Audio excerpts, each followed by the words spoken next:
Стабилни се фотелите на четворицата членови на Советот на јавни обвинители кои ги избира парламентот.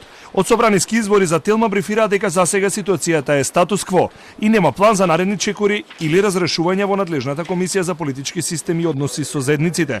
По 4 месеци откако партениците дадоа негативна оценка и не го усвоја годишниот извештај, Советот продолжи со работа, бомбардирани од политички прозивки дека реформите во правосудството треба да почнат од нивните редови.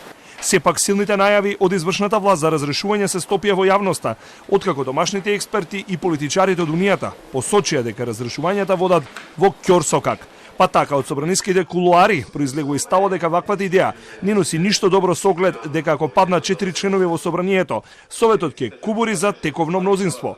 Прашани и првиот човек на обвинителството и претседателката на Советот не се препознаваат во негативно светло, ниту пак се согласуваат со политичките чинители дека нешто е труло во нивната работа. До денес не сме известени дали е истиот оценет и како.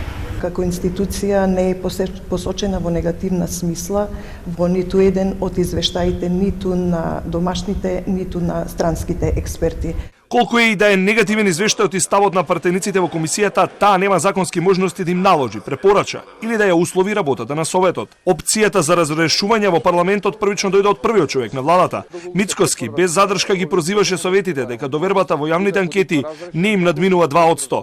Месеци подоцна опцијата разрешување се претопи во оставки од морални причини, но не од морални, туку од обиди за притисоци беше врачена и прифатена оставката на претседателката на Судскиот совет Весна Дамева.